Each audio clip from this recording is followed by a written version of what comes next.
Thank you for being here. My name is Bob Mason. I work with an organization called the Medical Strategic Network, and we are best known for doing training in the area of whole person care or spiritual care.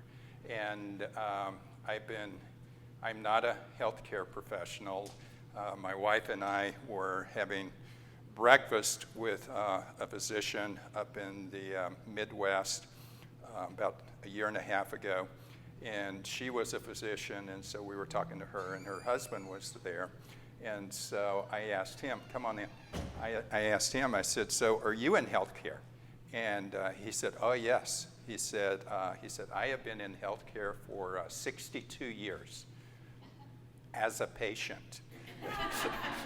So that's sort of my story. I'm not a healthcare professional, but I've been hanging out with healthcare professionals and students for about 25 years now. And so what we're going to talk about today is taking a spiritual history. Is that good medicine for patients and for professionals? But before we get started on this, a little bit more about me. My wife and I have been married. We'll be celebrating this summer our 35th wedding anniversary. We have 2 children, and any of you work in pediatrics? Okay, all right. So you know that if you have kids, as long as you give them water like every day, and maybe you feed them, I don't know, 2 or 3 times a week, they actually grow up. And so this is another picture, more recent picture of my family. My son and daughter-in-law are holding our 3 grandchildren. My son and Jenny work with a faith-based organization called CREW, if you're familiar with CREW, on the central coast of California. Spend a lot of time at Cal Poly, San Luis Obispo. My daughter is on the far side with her husband. My daughter is a nurse, and she's working in an OB unit at Torrance Memorial Medical Center in Southern California. And 4 years ago, this month, anybody remember March 2020? Admin walked on her unit. She was working on telemetry unit at this time. And they just sort of waved their hands and they said, you are the COVID unit. And so she took care of COVID patients at the beginning of the pandemic when they said, we ain't got no PPE for you. And she actually took care of COVID patients for about 2.5 years. Never got sick, so we were really grateful to God for that. I don't have any disclosures. Jack knew that he was in trouble when he felt the shank of a knife blade go deep into his side. He was in a parking lot. It was late at night in San Bernardino, California. He collapsed to the ground. His assailants robbed him and essentially left him for dead. Somebody came along, saw Jack, called 911. EMTs came, picked him up, loaded him up, and took him to a local med center. Stabilized him, admitted him, and it was a few days later that I and some med students intersected Jack's life. And he was in a room, and we walked into the room, and we introduced ourselves, and I'm training these med students how to do whole person care. How do you care for the emotional and spiritual needs of your patients? And we started asking Jack some questions called spiritual history questions. Set of questions that are designed to find out what is a patient's coping system. Is faith a part of that coping system? Are there some spiritual needs? Does the patient recognize those needs? Does the patient want to have those needs addressed?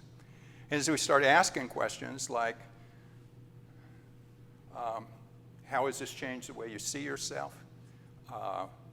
Has any of this been scary? What keeps you going in a time like this? How has this changed the way you see yourself? How has this changed the way you think and relate to God? It became very clear that Jack had some spiritual needs. And it also became clear that he wanted those needs addressed. And the way it became obviously clear was as we're asking these questions, Jack pulls out this huge Bible. And I'm not talking about like one of the little Bibles, that you buy at the store. If some of you will remember this, I'm talking about the grandma family Bible. It's like literally that thick and like that wide. And he heaves it up on the table that goes across his bed, and it's like, boom! And he opens it up, and his roommate, the hospital we were in at the time, they had rooms that would put several patients in the bed, in the room, in the same room. And his roommate had given him this Bible before he was discharged.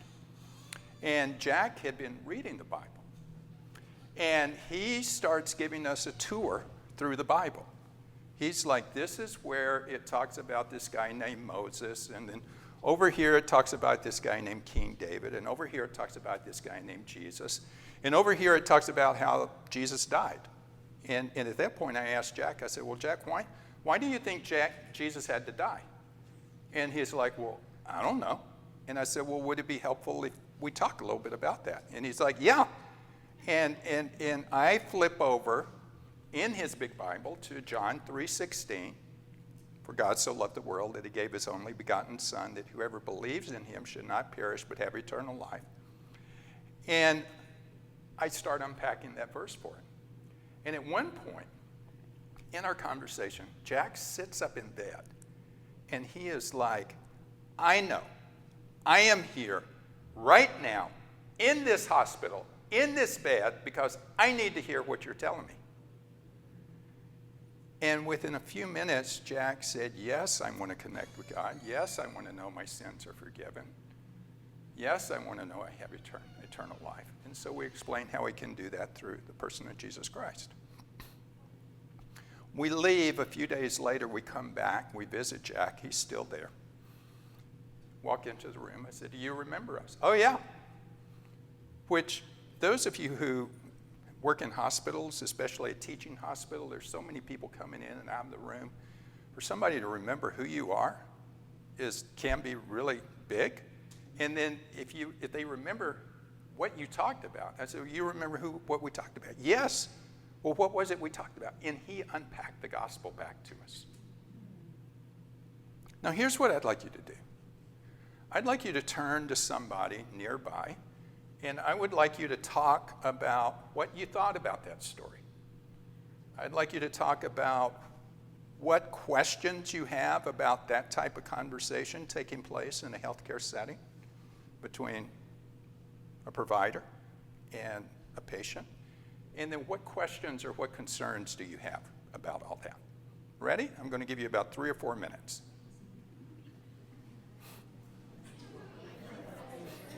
Why don't we come back together? What were some of the things you came up with? Real quick. What were some of the things you came up with? Any volunteers? Yes, ma'am. Do you want us to go in order, or do you care? It doesn't matter. I guess my question is, how did he feel about forgiving the person that stabbed him? Interesting. How did he feel about forgiving the person who had attacked him? That didn't come up. Did not come up. And honestly, I've never thought about that until you asked. But that's a great question, and I think that could have been very relevant if it would have come up, but it did not come up, amazingly, in either of the visits. Yeah. Yeah. A tough time when someone is just accepting Christ to come up with forgiving someone who's hurt you. Yeah. Because even as a Christian, Yeah, that would be hard. it's solid. Yeah. If someone hurts you or your child, Yeah. looking at forgiveness can be very, very difficult. Yeah. It's working. Yeah. No, I think you're right, and that's a great question. And He put an amazing amount of effort into that big Bible. maybe you're so exhausted pulling that thing out, Yeah, and giving us a little Cliff Notes version. Yeah. Other thoughts or other questions? Yes, ma'am. It was interesting when you commented that he just jumped to, I know, I'm here. Yeah. To hear what you're, so that kind of leads you to the impression that he could have been forgiving because he was getting such a gift, Yeah. the end of that tragedy. Yeah. Yeah. that is a great question. What's your name? Brianna. Yeah. Yeah. I liked how you guys had asked him Mhm. where he was. Mhm. Right. Yeah. I mean, that's the whole purpose of spiritual history. Yeah. I think people appreciate that. Mm-hmm. No. Yeah. I think you're right. So, well, a lot of times, people sometimes wonder, well, that sounds really great here at CCHF, but I mean, what you're talking about, is that ethical? Is it legal? Aren't you taking advantage of the power disparity that exists between, somebody, and not this is me, but you, having all these initials after your name, and this white coat, and I'm here in this see-through smock, So, well, let's talk about that a little bit. What do your colleagues think? One survey study found that the majority, that is 75% of surveyed physicians, agree that religion and spirituality is important to patients for coping and for giving them positive state of mind. So your colleagues see that this is important, at least to your patients. Now, well, what do patients think? Journal of Surgical Education found that with surgery patients, 83% agreed or strongly agreed that their surgeon should be aware of their patient's religiosity and spirituality. 63% concurred that their surgeon should take a spiritual history. And get this, 64% indicated that their trust in their surgeon would increase if they took a spiritual history. Patient satisfaction, which, as you know, became really big after the Affordable Care Act. Reimbursement is linked to patient satisfaction, and so everybody's interested in that now. Patients who had discussions of religion and spiritual concerns were more likely to rate their care at the highest levels, regardless of whether or not they said they had even desired such a discussion. Well, is that good medicine for patients? Religiousness is related to significantly less depressive symptoms, better quality of life, less cognitive impairment, less perceived pain, and the Journal of Rehab Medicine says clinicians should consider taking a spiritual history and ensuring the patient's needs are addressed among older patients in rehab settings. And this is really significant. A 2-year longitudinal study of elderly hospitalized patients found that patients who wondered whether God had abandoned them, they questioned God's love for them, they decided the devil made this illness happen, or they felt punished by God for their lack of devotion, those patients saw a 16 to 28% higher mortality during a 2-year period following hospital discharge. Walt Larimore, one of my friends, family practice in Colorado, says, if you knew something that increased the likelihood of dying by 20%, would you intervene? Well, if you're my healthcare professional, I hope you would. And the study was with elderly patients, and I realize this is anecdotal, but again, training some med students in the area of whole person care at our summer whole person care preceptorship. We go into this patient's room. This lady is in her late 20s. We say hi. That's all we say.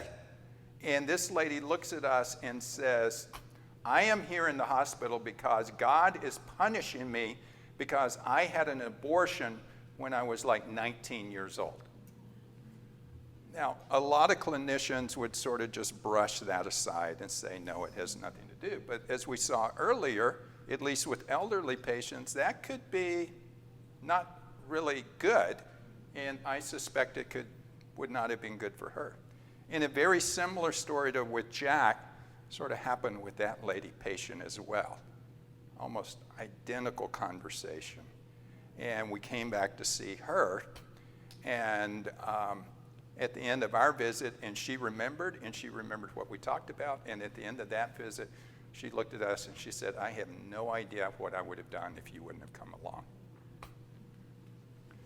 Well, if whole person care is good, is it being done everywhere? And it seems like if anywhere it would be done with cancer patients. But Tracy Balboni and some others at Harvard did a study of 230 patients with advanced cancer, and they found out that 72% of those patients said that their spiritual needs were minimally or not at all supported by the medical system, which I think is tragic. And what I'm trying to show here is that when we start talking about doing spiritual care, we're not talking about bringing something in out of left field that has no clinical relevance whatsoever. I'm trying to show that spiritual care, whole person care, can in many ways improve outcomes and in some situations decrease the cost of health care and then almost always increase patient satisfaction. And here, in talking about cost of health care, again, study out of Harvard, end-of-life costs were higher when patients reported that their spiritual needs were inadequately supported, and I'll let you read the numbers right there. Get back in your groups. And I could talk for an hour and a half on the ethical basis of doing whole person care and how it complies with beneficence and autonomy and justice and what's the other one, non-maleficence. But we don't have an hour and a half. So just talk a little bit more about what we've just seen, some of the medical journal, nursing journal evidence.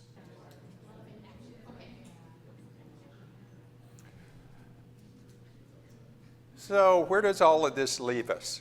We've talked a little bit about doing spiritual care. We've talked about some, just very briefly, on some of the evidence that shows the value of doing spiritual care. But how do we do that? One other thing. Might be surprised to know that the Joint Commission, you guys know what the Joint Commission is? Everybody who works knows what the Joint Commission is. Students, maybe not. Joint Commission is an organization that accredits hospitals. And you want to see everybody go into hissy fits. Be at the hospital when the Joint Commission shows up for a site visit.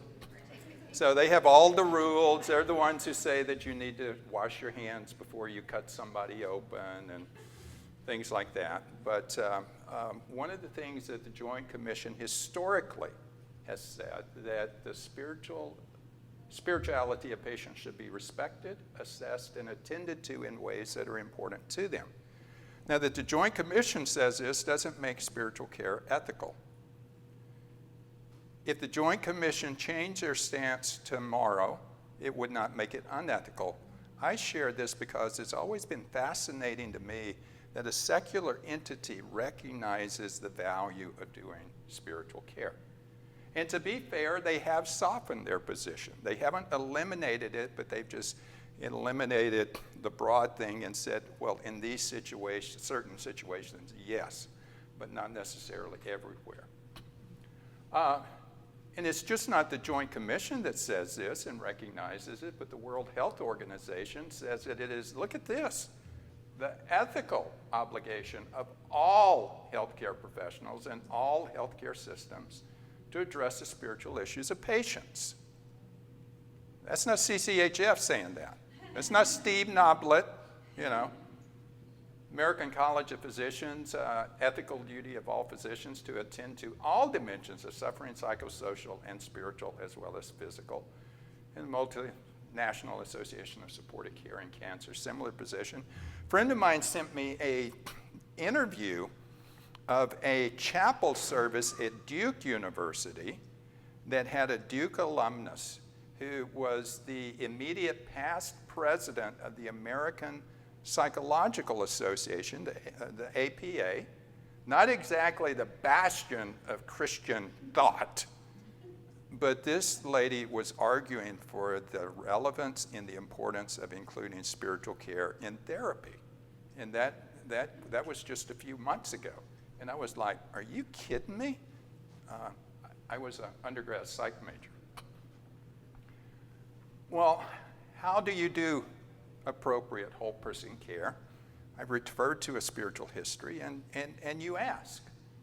Again, a spiritual history is a series of questions that are designed to find out what is a patient's coping system, Is faith a part of that coping system? Are there spiritual needs there? Does the patient recognize those needs? Does the patient want to have those needs addressed? And the questions are, what keeps you going? Has any of this been scary, stressful? How does this illness affected the way you see yourself, affected the way you view and interact with God? What in your life is most meaningful? Now, these questions, if you were to go to PubMed or Google Scholar and you were to type in spiritual history, you'll be surprised at how many hits you get. Some of these questions come from, we borrowed these from other spiritual inventories, histories. Some of them are from the guidelines or suggested questions that the Joint Commission offers, and then some of them we came up with ourselves. Now, you do need to proceed with caution. And it has been rightly noted that physicians or healthcare professionals may use the new emphasis on spirituality and relating personally to patients to inappropriately shift the focus to themselves and their beliefs and perhaps to engage in proselytizing. When I was in college, the term proselytizing, the denotation of that was trying to force somebody to convert against their will. Now, I don't know if you've noticed, but there's been a shift in the connotation of that term to the degree that proselytizing is now viewed as having a spiritual conversation with anybody. And a lot of times that is viewed as being very negative and inappropriate. I reject that definition and I reject that shift. But I don't reject the idea of trying to force my ideas upon somebody who is not open and not interested and does not consent. Now, how does that look in healthcare? If I were, I'll start with what I mean, I'll illustrate it, and then I'll repeat it. I think, and those that work with me feel that spiritual care within the healthcare setting needs to be done in the same way that medical care is done. Spiritual care needs to be the same way done as medical care. And how is medical care done? Well, if I show up in your clinic and I present and I have a pain in my side, what are you going to do for me? Well, you're going to work me up, right? You're going to do history of present illness, maybe family history, medical history. You're probably going to do a physical exam. You might want to do some blood work. You might want to get some imaging. And if you were to reach over during your exam or at the end of the exam and press sort of hard, firmly on my side and say, "Bob, does this hurt?" and I double over in pain and moan and yell and scream, anybody have any idea what it might be? Gallbladder, appendicitis? Yeah. I don't know about the gallbladder, but I know about the appendicitis. She doesn't like me to talk about this, but I saw that exact thing play out in front of me at 3 o'clock in the morning with my wife on the gurney. It's like, you got appendicitis. And we're probably going to do surgery, but the surgery team won't come in until we get the imaging done, and so it's going to be a few hours, but you're going to have your appendix taken out. All right, now if I was a patient, and I'm in your clinic, and you do that, and then you start, and so your job, come up with a diagnosis, come up with a treatment plan, you present it to me, and then what do you need from me before you proceed? Consent. There you go. And if I were to look at you and I were to say, "Doc, I ain't having nobody cut on me. Do I have a medical need?" Yes. Now, do I recognize that need? Apparently not. And I live in California now, and I don't know what you do here in Kentucky or wherever it is you work.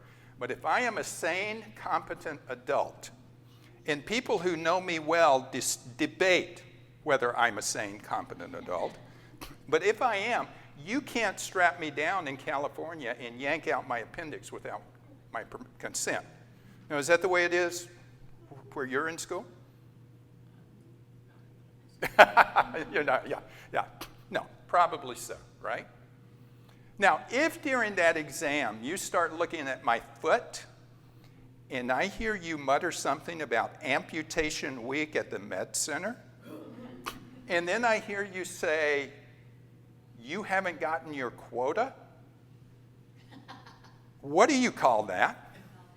Malpractice. Yeah, a malpractice attorney's dream, No, there's nothing wrong with my foot.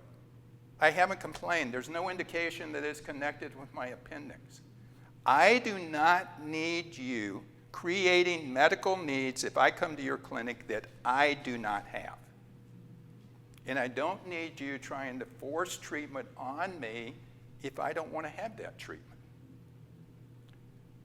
Spiritual care is done in the same way that medical care is done. Spiritual care in the context of the health setting, I believe, should be done in response to a patient need that the patient recognizes, that the patient wants to have addressed, and the patient gives you consent to do so. See how that works? Now, taking a spiritual history is good medicine for the provider, or is a good medicine for the provider. Southern Medical Journal said this 20 years ago, and I think it is probably more true today than it was when they originally wrote it. And they said that caring about the patient is what also gives joy, fulfillment in the practice of medicine, and it's why many of you chose, or many of you are thinking about this profession. Its absence, especially in the pressured healthcare environment, can rapidly lead to dissatisfaction, emotional exhaustion, and burnout. Practicing whole person medicine is the best kind of care both for those who receive it and those who give it. So is taking a spiritual history good for the patient? I think we've shown that. Is it good for the provider or the professional, for the student? I think it is. And you don't know how many people have told me, they've come to some of our training conferences and begin to apply this. This is life-giving. You know, as trainings, I round with the family medicine residents. We have dedicated time each week for the inpatient, the residents who are on in-service. We will pick out a patient and we will go and we will do a spiritual history, spiritual care with them. And I remember one time we came back to the workroom, and the resident who had done the interview sat down in her seat, and as she sat down, she said, "I feel human again." I was like, wow. You talk about life-giving. Now, we normally don't have enough time, but we do today. And pair up with somebody. And I'm going to give you an opportunity to practice taking a spiritual history, sort of like being back in school. And one of you can assume the role of healthcare professional, and the other can assume the role of a patient. And patient, be generally nice to your provider today. And I'll give you a few minutes to do that, and then maybe give you an opportunity to switch and just to sort of get a feel for how this works. And you might only get to ask like a couple of questions, all right? But yes? I have a question for you. So most of my workday is school physicals. Okay, So these kind of questions would, and I know I can play with them. just Sure. because you're the expert here and with the time. Like, if you're talking to an adult about their healthy child. Yes. you're like, these questions don't. well, you know, Illness is- yeah. And that's a great point. But I suspect almost in every specialty, in every situation, there's some themes that come up, some challenges. So how can, and some needs that might be there. So how, are there questions that I can develop that would maybe be more relevant to the situation that I work in, is what I would say just off the,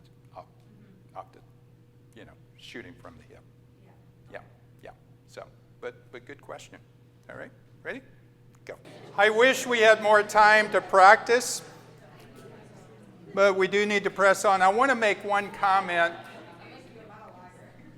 that I've often seen people do as they first start taking spiritual histories, and that is when they ask this question, or if they ask this question about what is your source of strength, if we are people are oftentimes people of faith will assume that if faith or God or Jesus were a big part of their coping system or a big part of their life or any part of their life, they would mention that at that point.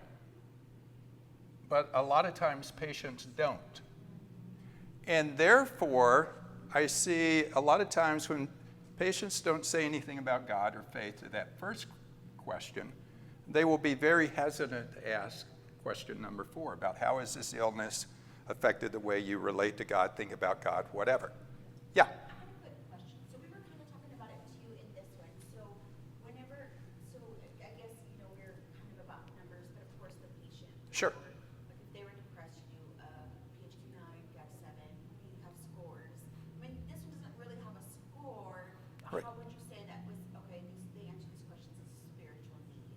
Or like what source of strength, what gives you strength? Like, I believe in God, I think God's my everything, but what if my source was my family? Yeah. Well, that's the most common thing. Yeah. And so a lot of times you just it's not as quite of an logarithm as you would like. Right. And a lot of times it's just learning. It's just learning sort of pay attention to the nonverbals, what they're saying, what they're not saying. Sometimes they're very clear. I think I remember asking one patient, and so anyway, to continue, I'll come back, but just because they don't say anything about faith doesn't mean that you don't ask that question about God. And I have, when people haven't said anything about faith, when I ask them about their source of strength or what keeps them going, I will ask them, and a lot of times we think, well, they must not believe in God, and if I bring God up, that's going to be offensive to them. I've hardly never had that happen. I'll still ask, or I'll see people ask, well, how has this affected the way you interact with God? Oh, well, I'm not into God. In fact, I'm an atheist. And it's just pretty nonchalant. They're not offended by the question if they don't believe in God. But then if they do, or if that is a part, even though they didn't mention it early, then they'll say something.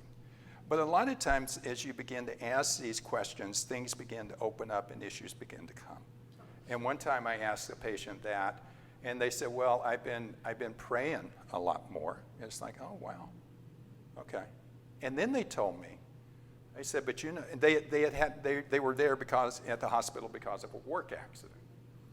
And then they told me, but I've been feeling guilty about praying. And I was like, oh, well, tell me more. Well, 2 weeks ago, I was fine. And I wasn't injured, and I wasn't thinking about God. And now I'm banged up, and I'm in the hospital, and I'm calling out to God, and that doesn't seem right. I mean, I wasn't thinking about God 2 weeks ago, and now I'm like, God, help me.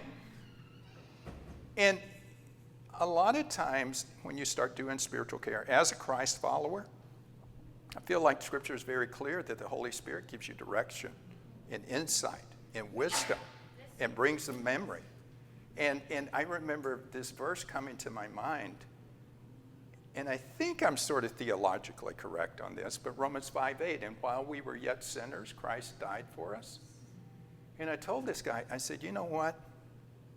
I said, I can understand you sort of feeling guilty, but I said, honestly, before you were thinking about God, God was thinking about you. And I based it on Romans 5:8. And I said, and so I think that you are calling and you're talking to God right now. I think he's really excited about that. And he's like, really? And I think I told him, I said, and that's in, I said, where'd you get that? Well, that's in the Bible. That's in the Bible? I said, yeah. He's like, wow. Okay. So, yeah, your question. Well, I've been in your class before, and I'm like, we need to do this. Yeah. But what's hitting me this time is that you're relating it to an illness. So when I've used this, when I've looked at this before, it's been like an upfront, kind of like a PHQ-2, PHQ-9.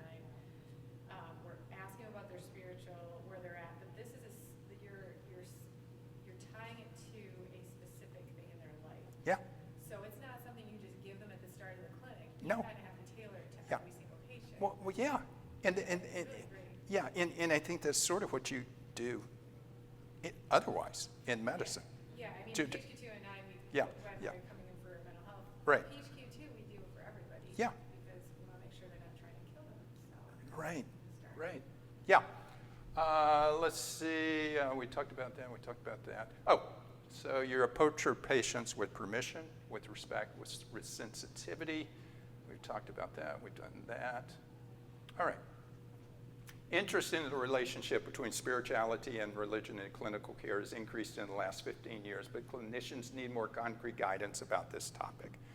So I'd encourage you to continue reading about this. David Levy's book, Gray Matter, is a great book, great little primer that'll sort of give you some guidelines. CMDA has something on their website called, I think it's Grace Prescriptions, and it's a series of videos that talk about spiritual care. And then there's a booth downstairs, Neighborhood Christian Clinic. They're in Phoenix, and they put together an online curriculum on spiritual care. You can go on, they've done it with Grand Canyon University, and you can go on, and it's like module after module that you can watch for free. All right? So those are some resources. But that gives me an opportunity to do a shameless plug about something we do every summer. It's called the Whole Person Care Preceptorship. How many of you are students? All right. And then how many of you know healthcare students? All right, almost everybody. So everybody listen, because if you doesn't apply to you, you know somebody it does. This is a program we run in Southern California. This will be the 23rd year that we've done the preceptorship. We've had students come from some of the best health science campuses in the world come and spend the summer with us. And what we try to do at the preceptorship is sort of create this optimal spiritual greenhouse.